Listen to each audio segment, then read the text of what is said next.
दोस्तों, क्या आपने कभी सोचा है कि अगर हमारी पृथ्वी की जगह कोई और ग्रह होता, जैसे कि बुध, तो क्या होता? जरा सोचो, एक ऐसा ग्रह जो साइज में तो छोटा है, पर सूरज मामा के बिल्कुल पास घूमता है। मतलब एकदम तंदूरी रोटी जैसा। एक तरफ तो आग ही आग और दूसरी तरफ बर्फ की तरह ठंड। आज हम बात करेंगे इसी अजीबोगरीब ग्रह बुध के बारे में। जानेंगे इसके अद्भुत रहस्यों को और समझेंगे कि सूरज के इतने करीब होने का इस पर क्या असर पड़ता है। तो तैयार हो जाइए दोस्तों, क्योंकि आज हम जाने वाले हैं एक ऐसे सफर पर जहां तपिश भी होगी और ठंड भी। अरे भाई, ये बुध ग्रह तो बिल्कुल चेचक जैसा दिखता है, पूरा का पूरा गड्ढों से भरा हुआ। अब सवाल ये उठता है कि ये गड्ढे आए कहां से? क्या यहाँ कोई पहलवानी का अखाड़ा है? दरअसल दोस्तों, असली वजह है उल्कापिंड और क्षुद्र ग्रह।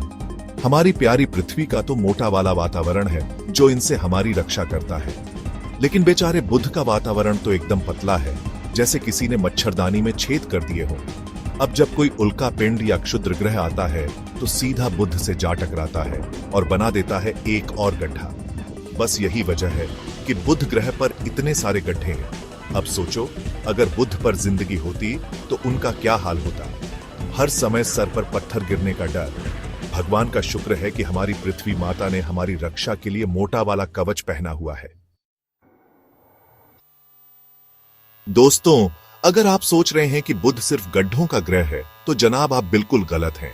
इस ग्रह का मौसम भी कमाल का है, इतना खतरनाक कि आपकी रूह कांप जाएगी। क्योंकि दोस्तों, बुध पर एक तरफ तो तंदूर चल रहा है और दूसरी तरफ फ्रिज। मतलब एक ही ग्रह पर गरम गरम जलेबी और ठंडी ठंडी बर्फ का मजा। दिन के समय जब सूरज मेहमान बनकर आते हैं तो बुध का तापमान 430 डिग्री सेल्सियस तक पहुंच जाता है। मतलब आपका फोन तो क्या, आप खुद भी पिघल जाएंगे। और जैसे ही रात होती है, तापमान गिरकर -180 डिग्री सेल्सियस तक पहुंच जाता है। मतलब आप बर्फ की सिल्ली बन जाएंगे। ऐसा क्यों होता है? वही पतली मच्छरदानी वाला किस्सा। वातावरण नहीं है तो न तो गर्मी रुक पाती है और न ही ठंड।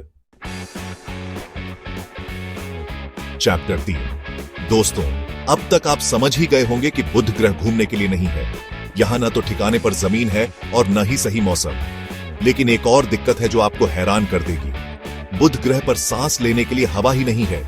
मतलब बिल्कुल जीरो वायुमंडल। अगर आप बिना स्पेस सूट के वहां चले गए तो समझो खत्म कहानी। अब आप सोच रहे होंगे कि ऐसा क्यों? तो भाई, बुध का गुरुत्वाकर्षण इतना कमजोर है कि हवा को पक्का डिड्डा ही नहीं पाता।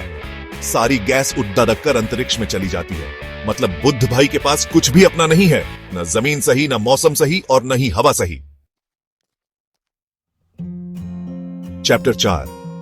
दोस्तों, बुध ग्रह के रहस्य को खोलने के लिए नासा वालों ने एक स्पेसक्राफ्ट भेजा था, जिसका नाम था मैसेंजर। मैसेंजर ने बुध की परिक्रमा की और तस्वीरें भेजी, जिन्हें देखकर साइंटिस्ट भी हैरान रह गए। मैसेंजर ने पता लगाया कि बुध की सतह पर ज्वालामुखी के निशान हैं। मतलब कभी न कभी यहां आग ही आग रही होगी। इतना ही नहीं, मैसेंजर ने यह भी पता लगाया कि बुध का भीतरी हिस्सा पिघला हुआ है। मतलब अंदर से यह अभी भी गर्म है। मैसेंजर से मिली जानकारी से साइंटिस्ट बुध के बारे में और भी ज्यादा जानने की कोशिश कर रहे हैं। चैप्टर 5।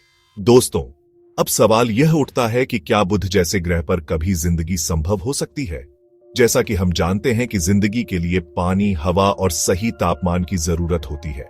लेकिन बुध पर तो यह तीनों ही चीजें गायब हैं।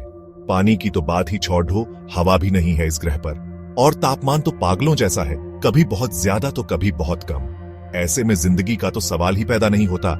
हालांकि साइंटिस्ट अभी भी रिसर्च कर रहे हैं कि क्या कभी बुध पर जिंदगी संभव थी, लेकिन फिलहाल तो यह ग्रह जिंदगी के लिए बिल्कुल भी अनुकूल नहीं है। उत्तरों, उम्मीद है आपको यह वीडियो पसंद आया होगा। हमने जानने की कोशिश की बुध के रहस्यों के बारे में और समझा कि सूरज के इतने करीब होने का इस ग्रह पर क्या असर पड़ता है। बुध हमें यह सिखाता है कि हर ग्रह की अपनी खासियत होती है और जिंदगी के लिए सही स्थिति और वातावरण बहुत जरूरी है। वीडियो देखने के लिए धन्यवाद। चैनल को सब्सक्राइब करना न भूलें और बेल आइकॉन को जरूर दबाएं ताकि आपको हमारे नए वीडियो की नोटिफिकेशन मिलती रहे।